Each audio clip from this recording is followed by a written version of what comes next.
Welcome to the Explainer. You know, for any high-stakes project, there's this incredible tool for looking into the future to stop disasters before they even start. Yep, today we're talking about the Premortem, a forensic audit of future failure. Okay, so let's just dive right in. I want you to imagine the absolute worst-case scenario. Your project is completely collapsed. The brand is toxic. I know, it feels a little grim, but trust me, looking back from a failure that hasn't even happened yet, that's the secret sauce to preventing it. This isn't about being a pessimist, not at all. It's about being a strategist.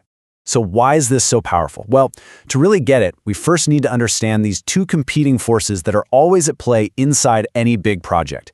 It's kind of like this constant tug of war between hitting the gas and slamming on the brakes. So on one side, you've got this creative, divergent engine. That's your gas pedal, right? Generating this huge spectrum of wild, out-there ideas. But then on the other side, you've got the convergent brakes. This is the critical thinking part, the system that filters all those ideas through the hard reality of logic and feasibility. Real, true innovation, that only happens when those two are working together perfectly. All right, so imagine this. You've been flooring that creative gas pedal. You've got this brilliant idea, you're all set to launch, but how do you apply those critical brakes at just the right time?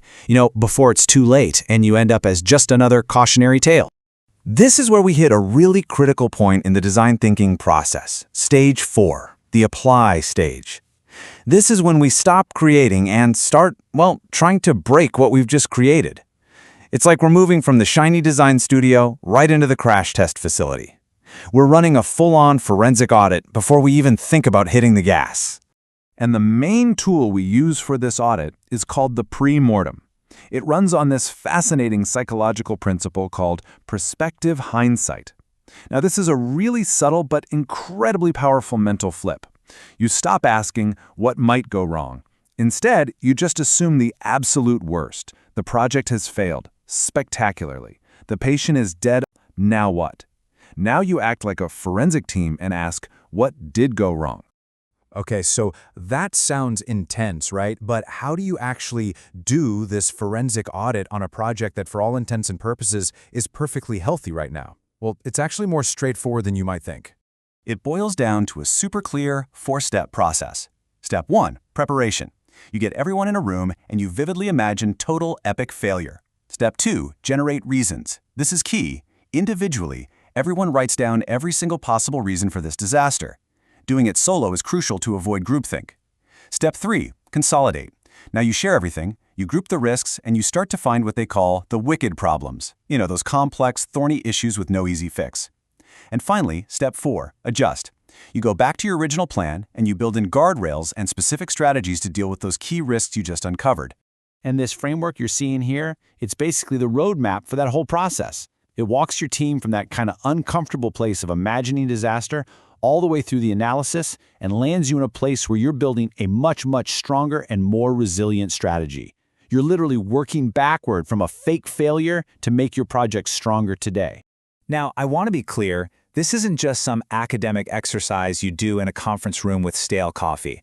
Some of the biggest, most successful, and most highly regulated companies in the world use this exact kind of thinking to shield themselves from absolute catastrophe.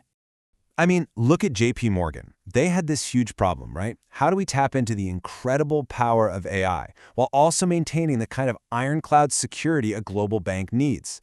Their solution was pure premortem thinking. They basically assumed every single AI model would fail by default. The rule was simple. No model gets used, period, until it's registered and put through a brutal testing process. It's that classic crawl, walk, run approach. So JPMorgan's method is all about control, being super careful. But what if you took it a step further? What if you decided to deliberately try and break your own system, just to see where the limits are? I mean, it's one thing to prepare for failure. It's a whole other thing to invite it over for dinner. And that's exactly where you get wild tools like Netflix's famous Chaos Monkey. This is literally a program that runs around their own systems and randomly shuts down servers, on purpose. Why? The goal is to force their engineers to build systems that are resilient to failure, not just systems that try to avoid it. And inspired by that, DBS Bank made their own version, and you gotta love the name, the Wreckoon. It does the same thing. It intentionally injects failures into their digital infrastructure to make sure their systems can actually heal themselves. And to guide this intentional chaos, The Wreckoon process at DBS uses these 6 critical questions. They really act as a structured way to imagine all the ways things could go wrong. It forces teams to challenge every single assumption they have, from the customer experience all the way to what their competitors might do. And it uncovers risks that a normal happy path planning process would just completely miss. Okay, so this brings up a really important point. How should we think about all this? Because, let's be honest, it could easily be mistaken for just being negative or cynical. But it's actually the exact opposite. Running a premortem isn't pessimism. It's professionalism. The best analogy I've heard is a pilot running through their pre-flight checklist. They're not sitting there hoping for engine failure, right? Of course not. They are systematically, professionally ensuring the integrity of the plane before a very high-stakes journey. That is exactly what this process does for your project. And at the end of the day, this whole thing is really a tool to fight against what psychologists call the invisible gorilla effect. You might have heard of this famous experiment where people are told to count basketball passes. While they're laser-focused on that, a person in a full gorilla suit walks right through the middle of the scene. And most people, they don't even see it. It's a perfect example of how we get tunnel vision. A premortem forces the team to stop counting the passes and start actively looking for that gorilla. And that really leaves us with one final and I think pretty powerful question. What's the invisible gorilla that your team isn't seeing right now? What catastrophic but maybe totally obvious risk could this forensic tool help you find before it's too late?